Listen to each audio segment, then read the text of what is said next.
Post-match chat with chaps for that Millwall podcast. We're finished at the Den. Millwall 0, Swansea City 3. And to think I was quite confident going into yesterday's game. Wow, what a come down that was. And I done something yesterday that I haven't done in got to be 10, 15 years, and that was leave the game early. I never normally do that, but with the traffic going on, it took 2 hours to get there, and then to see that outcome was you just knew we could have played for another 20 minutes and we wouldn't have scored. The ref had it on 8 minutes, and that was when I decided to go. And I was hoping to hear a cheer or two on the way back to the car, and it didn't come, and we end up losing the game 3-0. Notice I said the outcome, because before I get into all of the normal stuff on this video, I want to make it really clear from my perspective that was not a 0-3 game. So, was the performance good enough? No, I don't think so. But we did not deserve to lose that game 3-0. Now, having said that, that is the 4th time this season we've been beaten by 3 or more goals, which is unacceptable. But isolating yesterday, I don't think that was a 0-3 game. And any Swansea fans sitting on here, that could have been 2-2. It could have easily have been 3-0 to us. It could easily have been 0-0. That could have been any number of scores, and I don't think, in reality, it would have flattered anyone, if I'm being honest. And I'd love to hear some sort of sensible Swansea comments on that. I think a draw would have been probably a fair result, but that's football. When you look at the stats, and at the end of the day, I know football's all about putting the ball in the back of the net. So fair play to Swansea; they've done that 3 times. But we created 2 clear-cut chances each. We had 6 corners to their 0. We had 10 block shots. Their keeper made 5 saves versus Bart's 2. We had a better XG than them, and we lose the game 3-0. So I just want to start by saying that. So everything I talk about from now onwards, my starting point is we didn't deserve to lose that game 3-0 yesterday. And I don't think the performance was as bad as a 3-0 home loss to Swansea. The other thing I'll say as well, just to sort of caveat, is I've always been a row-it-in person. If you listen to these shows long enough, I've always been row-it-in. And I'll come on to where my position is on that in a moment. But anyway, look, let's do the normal stuff. I was really looking forward to today, right? I've been off, got a bit of a tan. I've been off for a week or so, got married. So that was... now I've got a ball and chain. No, I'm joking. It was a great time, and thank you for all of the well wishes as well. But I'm really looking forward to it, and I honestly felt that it would be a boring 1-0 win, and that we would turn up. And I didn't think much of Swansea before the game. I still don't, but they beat us 3-0. So what does it say about us? And yeah, full of optimism. That optimism dwindled slightly. The traffic yesterday was horrific. But we got there, and the lineup was so Bart kept his place in goal, a back 5. And we'll talk about formations throughout the course of this video because it changed multiple times. A back 5 of, on the right hand side, Brooke Norton-Cuffy. Down the right, down the left was Ryan Longman. The back 3 was right to left, Ryan Leonard, Jake Cooper, and Murray Wallace, who mysteriously isn't injured. Then in the centre of the park, Casper Denor and Alan Campbell, Zian Fleming in the 10. And then, actually, do you know what? I don't know. I actually don't know what the front 3 formation was. But you had Watmore, Fleming, and then Nisbet through the middle. I guess they were playing either side of him. Swansea had Jamal Lowe. Now, Jamal Lowe always scores against us. And when he does, he always lets us know what he thinks. So I don't know why I didn't put a lot of money on Jamal Lowe to score yesterday, because I said it to so many different people. And lo and behold, he did score the opening goal. But before we talk about that, let's talk a bit about how the game started. So I thought the first 8 or 9 minutes, we hardly touched the ball. And it showed a real lack of intensity that I felt was evident from the off. Now, what I couldn't work out is whether that was deliberate, as in under instruction, i.e., do not press until X stage, or whether we just had no intensity. But either way, to set up like that at home against the team that, I'm sorry, are not very good, it's just, I mean, it's Rowett. And I've said before, there's no point complaining about his style because it's never going to change. So I'm contradicting myself here, but that's not good enough. It just shows there was nothing. There was no bite. There was no tackle. There was nothing to get the crowd up. Um, so the first 8 or 9 minutes, I honestly don't think we touched the ball. Then from around 10 to 20 minutes, we dominated, and that was our opportunity to take the lead. And we had a number of chances. Kevin Nisbet, I think, had 3 chances through in this stage. A couple of headers which were miles off, and then a short corner routine, which, or this could have been later. Actually, I don't know. I haven't actually watched the highlights back because, if I'm being really honest, just being honest, when we lose 3-0 at home, I really struggle to want to watch them back. So this is all memory. But we 10 to 20 minutes, we created opportunities. We were carving them open. The crowd started to come into it. But that is the time we have to score. And how many times have we said this? We have to take the lead. We didn't, we get punished. They win a penalty, it is a penalty. Absolutely. I don't know what Cooper is doing. Yates, who I actually felt until he got injured and went off at half time, he had Cooper in his pocket. He really did. He's about 4 inches shorter than him, but his power and strength, he had Cooper in his pocket. And this was evident on this because basically it's a smart turn from Yates. And if Cooper doesn't bring him down, he probably is through a one-on-one. But it's just poor positioning from Cooper in the first place. And then a stupid decision to clearly pull him back. Yes, the referee or Lino or whoever, I don't know who gave it, but ultimately it doesn't matter. It was a penalty. Jamal Lowe steps up, shows Zim Fleming how to take a penalty. And as always, as a bit of a ding-dong with the crowd. And we're 1-0 down. And then at that stage, you could just feel the energy just sap from the ground. It's almost like we're waiting to go 1-0 down because we know it's going to happen. And it just, the energy just goes. And then we've gone from a position where we could easily have been 2-0 up to we could be 2-0 down very, very quickly. So Norton Cuffy, I thought he was quite poor yesterday, Norton Cuffy. I don't know if he was carrying a knock at times. He looked a bit lethargic and like he wasn't able to track as much. I don't know whether he had an injury. I mean, he come off at half time anyway, but he got caught out a couple of times, and this time he got caught out. Ball played over the top. It was a very good ball by Ben Cabango. And their players in, he cuts it back. And it's a very, very good save from Bar. Again, haven't seen it from another angle. I saw it from where I sit, and it looked like a very, very good save and stopped at a certain second goal. It was just poor. It was just really, really poor. And we go in at half time 1-0 down. And I also just want to sort of say as well at this stage that I thought the referee and the officials were horrendous yesterday. Now, I'm not saying that they had any bearing on the result because that's down to us. The penalty decision was correct.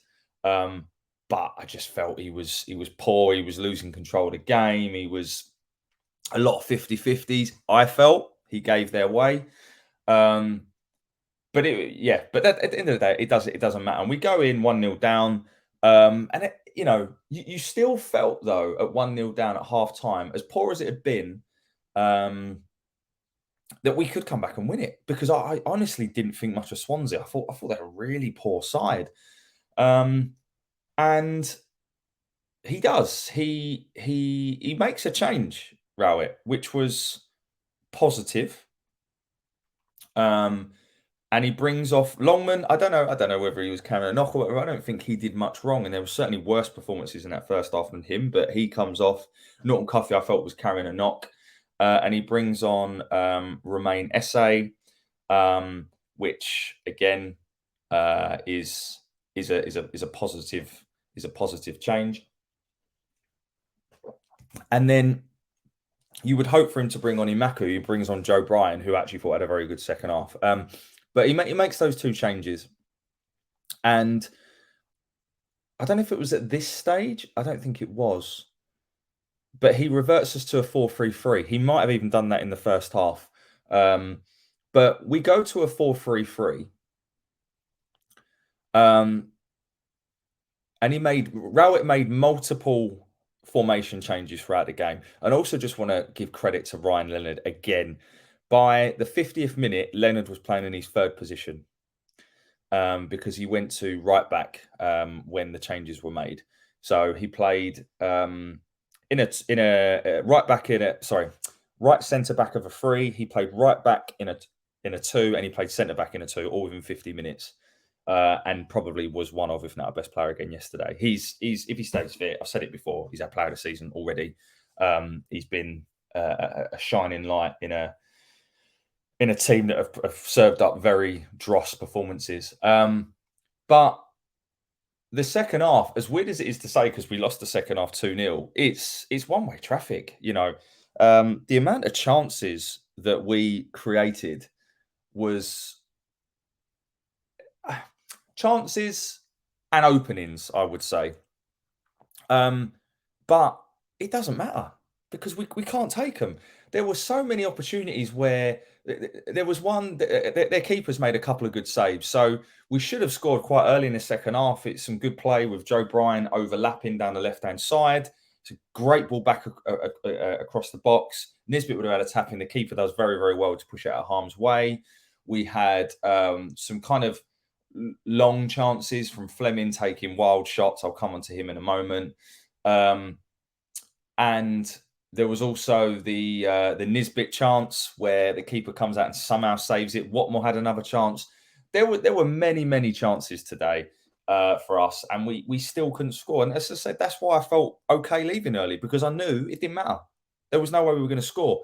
And it's just, this is the problem. Okay, we did not play that badly, but football is an outcome based business, and we lost 0-3 at home to a team that, in my opinion, will be in the bottom 6, bottom 8 maybe this season, and that is not good enough.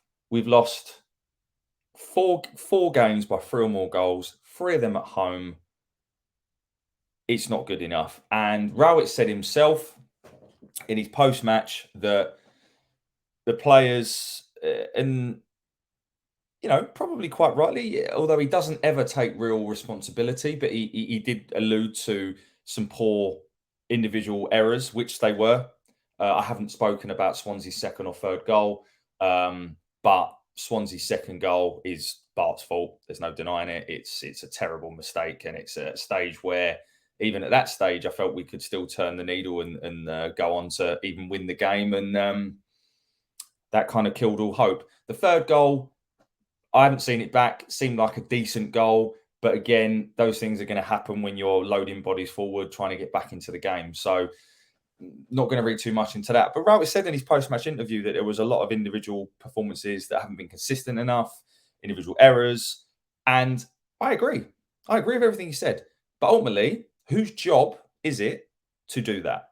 Whose job is it to get consistency from the team? Whose job is it to get players? He referenced there was no big tackles and stuff like that. Agree again, Mr. Rowett. Completely agree. But whose job is it to make sure these things happen? And that is him. For me, yesterday is the first time I saw, and again, it's just my interpretation, a group of very, very talented players, but no identity, no way of playing, no leadership, no patterns of play, nothing. To me, we now need to make a change. And I have been Rowetting for a long, long time. And I don't want to discredit the work that he has done here. I don't agree with all of the personal chants. Fans have a right to voice their opinion. That's absolutely fine. It's not my personal style. I don't mind Gary Rowett, your football shit, because he probably knows that. but anything that goes above that, I don't agree with. So I don't want to discredit Gary Rowett's work here. He in a results-based business, so we have to be fair. He's done very well. 4 seasons, top 10 finish. But I don't see that happening this year. Something's changed. I don't think he can get a tune out of these players anymore. Yes, we won 3-0 against Rotherham, but actually, I think that needs to be isolated because I felt Rotherham, that particular performance from Rotherham was like a poor League One side. It wasn't even a poor Championship side. They were awful on the night. They were awful. It's like they'd all been out on the piss the night before. West Brom, we could have easily lost significantly. So I think it's time for a change. And whether or not that will happen, obviously it's not happening after that performance. But I think I think we need to make a change now because, as I say, I look at the group of players we've got. I think we've got the most talented group that we've got in years. 1 to 11, the quality is there. Do not tell me the quality is not there. The likes of Denor is a quality player. I'm telling you, in a better side, he would be outstanding. Fleming, just how he's getting on the pitch at the minute, I have no idea. Nisbet, okay, he missed a lot of chances yesterday, but he is a good player. Essay, imagine a manager would allow him to flourish. Our success over the last couple of seasons has been built on a midfield of George Saville and Billy Mitchell, and now neither of them get near the team. I have to say, I think we miss Saville immensely. Saville is our leader on that pitch. If you listen to the wall talk thing that he did, he acknowledged it himself. He does like to think of himself as a leader on the pitch. Off the pitch, not so much, but on the pitch he is. And in a game where things just aren't falling for you, the rub of the green isn't with us at the minute. There's no denying that. But ultimately, you make your own luck. And you need players like George Saville in there that are going to go and make those tackles. They're going to get the crowd up. These minor details that are so important in football. Players like George Saville have to play, particularly when we haven't got Sean Hutchinson. I love Jake Cooper, but he's not a leader. He's not. He never has been. He never will be. So Rowett is making poor decisions. Fleming, he drops him for the game against Leeds, and all of a sudden he's back in the team and he's number one priority again. Taking penalties, and I just don't get it. The decisions make no sense. Essay, all the hype from Middlesbrough has gone because he's not been involved that much. Imaku, fine if you don't think you can start him for the defensive stuff, but bring him on at half time. There's some things that I think Rowett now is starting to make some panicky decisions, and I think it's done. And for me, we need a change. Next question is, if we were to make a change, who would we bring in? And for me, it would be one of two things. It would either be you bring in someone who is still a proven to a degree manager at this level, but would get the Millwall part of us. And I don't think there's many of them around. My choice, if we went down that route, would be Chris Wilder. I wouldn't want anyone else, unless I'm missing someone obvious that we could get. I don't think we could get Sean Dyche if he got the sack from Everton, so I'm not even considering him.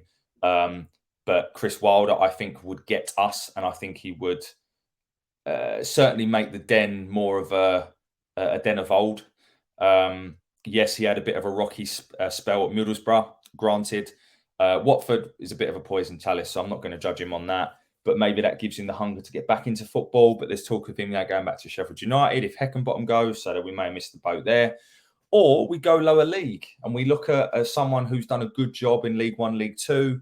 I'll give that a little bit more thought. I haven't necessarily gone through some names, but there's certainly some clubs that have climbed the ranks or doing well on a smaller budget and try and implement a style of play that is maybe a little bit more attacking. And which, to be honest, I don't mind the style of play Rowett plays away from home. It's at home that I have the problem with it, and that's ultimately where our poor form is. A few more changes throughout the game. Eventually, he does bring Savile on way too bloody late. This is after he's brought on Danny Mack and Idemo Maku. And Maku, again, was a shining light, taking people on. I think he got someone booked within the first 5 minutes of coming on. But there's too much pressure on the young lad's shoulders. Like, if you want to give him that sort of pressure, start him. So, yeah. We lose the game 3-0. As I said, Swansea fans, I'd love to hear your thoughts. But that was not a 0-3 game. And to be honest, I don't even think you deserve to win it. But I'd love to hear your thoughts. And that's not me being bitter. I try to be very, very pragmatic and give a balanced view. But I honestly think a draw would have been a fair result. The amount of stuff and times we peppered the goal. But it is what it is. It's not good enough. It's not good enough. I thought Swansea's goalkeeper was good. Couple of decent midfielders, and Jamalo always causes us problems. So, but yes. So player ratings. So Bart. It's difficult because if he hadn't have made that error, overall his game, his kicking, good save in the first half. I thought he did really, really well. But that second goal is 100% down to him. And unfortunately, teams will suss out, maybe like Swansea did, long shots. He's not going to be, he's maybe not the Bart of old that can move his feet quick enough. So unfortunately, I can't really give Bart a high score because of that that individual error. But what do you do with a goalkeeping situation? You've spent 1.3 million on a keeper that's got, an injury track record as bad as Darren Anderton's, and George Long's gone, and all you've got is a guy who is, once a very, very, very good goalkeeper that's clearly showing signs of aging. So, don't know what you do there. Back three, Ryan Leonard. If I had to give a man of the match, it would have been him or Casper De Norre, but I'm going to give it to Ryan Leonard because I think the bloke has just been really strong all season. So credit to Ryan Leonard. Cooper, couple of nice interceptions, but some really stupid mistakes. Really, really stupid mistakes. Murray Wallace, I thought was poor yesterday. I love Murray Wallace because he's what epitomises Millwall. He gives everything. His game is built on hard work and graft and just putting his foot in and things like that. But when you're playing poorly, his limitations stand out more. And I know I'd be looking to play Wes Harding, I think, to be honest. I don't understand what he's done wrong and why he's not had a look in since Birmingham. It's clearly not an attitude thing. He comes very highly regarded in terms of attitude, so I don't get it. Longman, he was only on in the first half, so I'm not really going to comment too much. Same with Norton Cuffy, as I've already mentioned. I felt at times got caught out defensively a bit. Maybe he was carrying a knock. Centre midfield. So I thought Casper De Norre was really good, and I honestly think in a better side, you would see just how good that bloke is. Tried to make things happen. He's got a real engine on him. I think he's a very good player and a very, very good signing. For me, we should be playing him alongside George Savile. Alan Campbell, I was so excited when we signed him because I've watched him for years and I really like him. Felt he would be that kind of bit of a general, bit of an arse in midfield and getting people's faces, a bit like Savile, but maybe more in a little shit type way. And he just hasn't done anything for me. I feel like the game passes him by. He's all right. He wins the odd tackle and plays the ball side to side. And I don't know. I don't know what it is. I don't know if he's still not fit or whatever. I'm not sure. But what he is doing to get in the team ahead of George Savile and Billy Mitchell, I don't understand. How we've gone from having Billy Mitchell as, a player that potentially Premier League clubs are looking at, and then now he's had a poor start to the season, not denying that, and now he's fourth choice. It's what I'm saying, it's just weird decisions. Zian Fleming, I wouldn't play him. I'm sorry, he's so poor. He offers nothing. The amount of times, the amount of times yesterday we had one person in the box. So it doesn't matter how good your cross is, you're aiming for one person when they've got four. And that is someone like Fleming's job, to get himself into the box. And I don't know if he's not fit. I don't know if he can't be asked. I don't know what it is. And it is not. I've seen a lot of people say we can't get him into the game and he's changing like position and stuff like that. I don't care. If you're a £10 million player, you make things happen, and he's not. Um, and I'm not seeing enough from him from a physical energy perspective either. So for me, I'd drop him. What more? No, that one. um, he he tried. He tried. He was trying to make things happen. He was, a bit of a creative spark, but without much end product. So I'm not going to slag him because I thought he was one of our better players yesterday. But that was down to just effort. Really, there wasn't much end product. I felt we missed Tom Bradshaw's pressing yesterday because I felt Nisbet did okay in terms of pressing. I thought out of the whole of the front line, but he isn't Bradshaw when it comes to that side of his game. The side of his game that he's normally very good at is finishing, but he certainly didn't have his finishing boots on yesterday. And I heard a few of the crowd sort of getting on his back as well.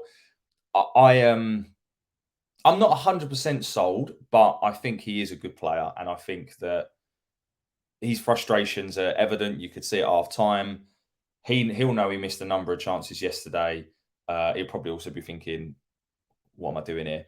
But I think in a team that's playing better, he will score goals. I stand by that statement. But obviously, he missed a host of chances yesterday. So yeah, look, I'm not going to go through the subs. I thought SA was bright when he come on. He tried to make things tick, but I don't know. There was just no patterns of play. It felt like he just chucked players on, and there wasn't really any kind of guidance on what to do. I mean, when we made the change to, I think it was 4-3-3 in the first half, I could see Watmore like constantly like, who am I marking? I don't understand what's going on here. And the final thing I would say on the changes of formation, and someone said this to me yesterday, and I really agree with it, is we made the first formation change when we went 1-0 down. So we went from a 5 at the back to a 4 at the back. So what does that mean? Does that mean that he thinks we've got more chance of getting back into the game, i.e., scoring, playing a 4 at the back? And if that's the case, why is he not starting like that? Another thing could be the second half. Why could we not start like that? Start the first 10 minutes as we did the second half's first 10 minutes. Just go at teams. We didn't touch the ball in the first half for the first 8 minutes. So yeah, look, I'm kind of done with this now. It took 5.5 hours round trip yesterday to watch a 3-0 home loss against Swansea. And it's just like, why do you bother? Anyone who's going Plymouth on Tuesday, I'm not. I take my hat off to you because I'll be honest, I would love to have gone because I like that part of the world. And if it was a Saturday, I'd definitely be going. But no way, absolutely no way.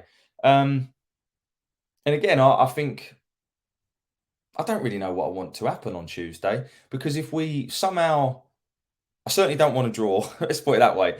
Like, if we somehow manage to win, fantastic. Of course, I also always want Millwall to win. But if we win, does that then start to paper over some cracks and give him more time? He deserves time in the bank, 100%. But I think he's now getting to the stage where he's had it. And you can start to judge teams after 12 games. So I don't think he's got many games left. As I've said, I think if results don't pick up between now, we've got 2 games. We've got Plymouth and then is it Hull, I think. So 2 difficult games, 2 teams that score goals. If we don't get, I don't know, 4 points from those next 2 games, I think we, as I said earlier, I think we need to make a change. But that's just my point of view. Yeah, I think Rowett does need to be commended for the things he's done since he's been here. But at times, it's with any business, not just football. Sometimes you need a change. And I think yesterday was evidence that that is now the case for us. But that's just my opinion. Anyway, guys, let me know your thoughts. Do you think he deserves more time? Do you think he should go now? Do you think it was a 3-0 game yesterday? What do you think's going on there? I would love to hear your thoughts, guys. But yeah, look, try and enjoy the rest of your weekend. Thanks as always for listening. Nice to see a few of you down there again yesterday, and be back again in the week for a post match after the Plymouth game. So we'll see what that brings up for us. But yeah, enjoy the rest of your weekend, guys. Bye for now.